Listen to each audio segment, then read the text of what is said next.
नमस्कार, मैं हूं आपके साथ दिव्या सिंह और आप देख रहे हैं न्यूज 18 JKLH का डिजिटल प्लेटफॉर्म। रूस, यूक्रेन और इजराइल हमास के बाद अब दुनिया के दो और देश पाकिस्तान और अफगानिस्तान में युद्ध लगभग छिड़ चुका है। दोनों देशों की सीमा पर 11 और 12 अक्टूबर की रात सेनाओं के बीच झड़पें हुई हैं। इसमें 100 से ज्यादा पाकिस्तानी और 200 से ज्यादा अफगान लड़ाकों की मौत की बात भी कही जा रही है।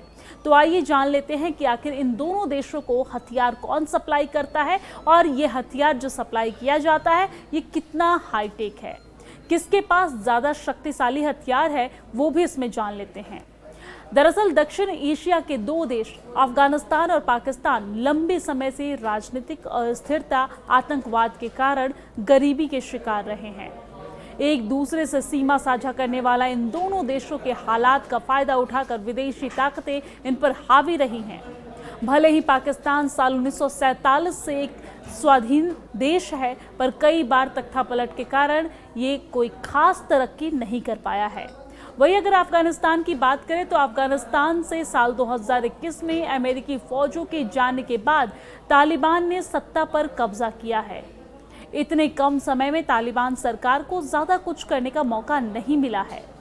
जहां तक अफगानिस्तान की बात है तो तालिबान शासन वाले इस देश को ग्लोबल फायर पावर 2025 की मिलिट्री स्ट्रेंथ रैंकिंग में 145 देशों में 118वां स्थान मिला है। साल 2022 में तालिबान सरकार ने 1.10 लाख सैनिकों की राष्ट्रीय फौज बनाने का लक्ष्य रखा था। इस सीमा को पार कर इनकी संख्या लगभग 2 लाख तक पहुंच चुकी है। ये अफगान लड़ाके पहाड़ी इलाके और विपरीत हालात में युद्ध के लिए ट्रेंड है। ये गुरिल्ला युद्ध में माहिर होते हैं, यानी कि अचानक हमला, छिपकर हमला और तेज रणनीति में ये माहिर होते हैं। तालिबान सरकार हथियारों के मामले में फिलहाल काफी पीछे है। उनके पास ना तो कोई मॉडर्न वेपन प्रोडक्शन सिस्टम है और ना ही किसी देश से हथियारों की कोई खास डील है। ऐसे में वो सोवियत के दौरे के पुराने या फिर रूस से मिले और अमेरिका सेना द्वारा अफगानिस्तान से जाते समय छोड़े गए हथियार ही हैं उनके पास। मीडिया रिपोर्ट में बताया गया है कि अफगान सेना के पास अमेरिकी और रूसी टैंक, कुछ पुराने बख्तरबंद वाहन हैं। इसके पास मेन बैलेट टैंक की संख्या 50 से ज्यादा है जो इन्हीं दो देशों से मिले हैं। बख्तरबंद वाहन 300 से ज्यादा बताए जाते हैं। तोपखाना की संख्या 300 ही है। अफगानिस्तान के पास ऐसा कोई प्रमुख फाइटर जेट नहीं है जिससे वो आसमान में अपनी रक्षा कर सके। साल 2016 से 2018 के बीच अमेरिका से A-29 सुपर टुकैनो जैसे हल्के अटैक एयरक्राफ्ट मिले थे। इसकी संख्या लगभग 26 है। वैसे कुछ रिपोर्ट में कुल लड़ाकू विमानों की संख्या 40 के करीब बताई गई है। हेलीकॉप्टरों की संख्या की अगर बात करें तो हेलीकॉप्टर की संख्या 30 और ट्रांसपोर्ट विमानों की संख्या 15 है। कुछ अमेरिकी ड्रोन भी तालिबान के पास है। आधुनिक समय में जब दुश्मन सैकड़ों हजारों किलोमीटर दूर बैठकर मिसाइल से हमला करता है, ऐसे में किसी भी देश के पास एयर डिफेंस सिस्टम और मिसाइलों का होना बेहद जरूरी माना जाता है। अफगानिस्तान के पास सोवियत संघ के समय की पुरानी बैलिस्टिक मिसाइलें बताई जाती हैं, जिन्हें अब तक तकनीकी रूप से कारगर नहीं माना जा रहा है।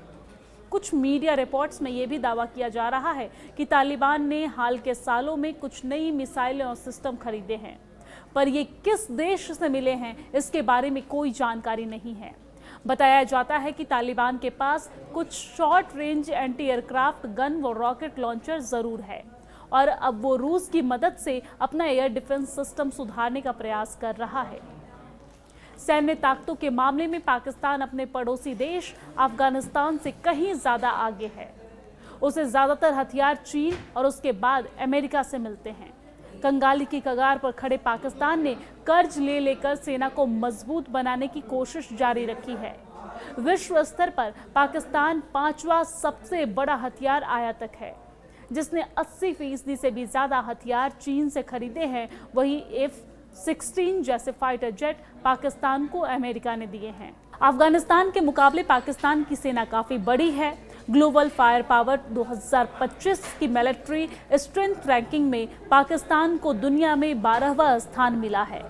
साल 2024 में इसने अपनी जीडीपी का करीब 2.7% यानी कि 10.2 अरब अमेरिकी डॉलर अपनी रक्षा के लिए खर्च किया था। इसके पास 17 लाख से भी ज्यादा सैनिकों या सैन्य कर्मी हैं।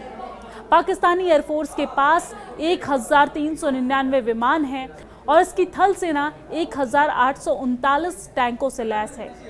पाकिस्तानी नौसेना के पास 121 के करीब संसाधन यानी कि युद्धपोत और पनडुब्बियां बताई जाती है।